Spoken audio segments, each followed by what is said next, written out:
2024 গণঅভ্যুত্থানে ক্ষমতাচ্যুত সাবেক প্রধানমন্ত্রী শেখ হাসিনার প্রকাশ্যে আসার খবরে ঢাকায় অস্বস্তি তৈরি হয়েছে।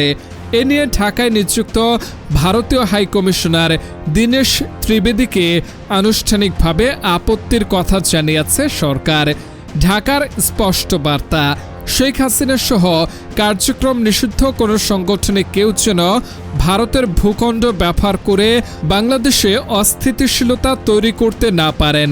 গতকাল বিকালে তেজগাঁওয়ে প্রধানমন্ত্রীর কার্যালয়ে ঢাকায় নিযুক্ত ভারতের হাইকমিশনার দীনেশ ত্রিবেদী প্রধানমন্ত্রীর পররাষ্ট্র বিষয়ক উপদেষ্টা হুমায়ুন কবিরের সঙ্গে সাক্ষাৎ করেন।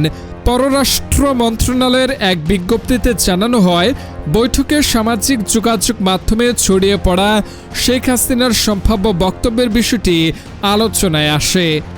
বৈঠকে হুমায়ুন কবির ভারতের হাইকমিশনারকে বলেন, শেখ হাসিনা সহ কার্যক্রম নিষিদ্ধ কোনো সংগঠনের ব্যক্তি যেন ভারতের ভূখণ্ড ব্যবহার করে রাজনৈতিক বক্তব্য প্রদান বা বাংলাদেশের অভ্যন্তরে অস্থিতিশীলতা সৃষ্টির উদ্দেশ্যে কোনো কর্মকাণ্ড পরিচালনা করতে না পারেন।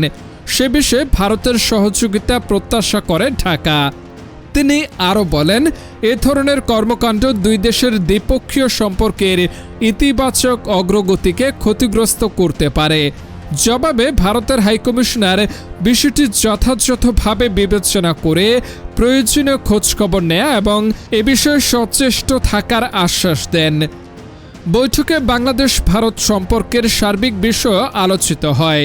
পারস্পরিক শ্রদ্ধা, আস্থা ও অভিন্ন স্বার্থের ভিত্তিতে দ্বিপক্ষীয় সম্পর্ক আরও জোরদার করার প্রত্যাশা ব্যক্ত করেন উভয় পক্ষ। নিয়মিত সংলাপ ও গঠনমূলক সম্পৃক্ততা অব্যাহত রাখার উপরও গুরুত্ব আরোপ করা হয়।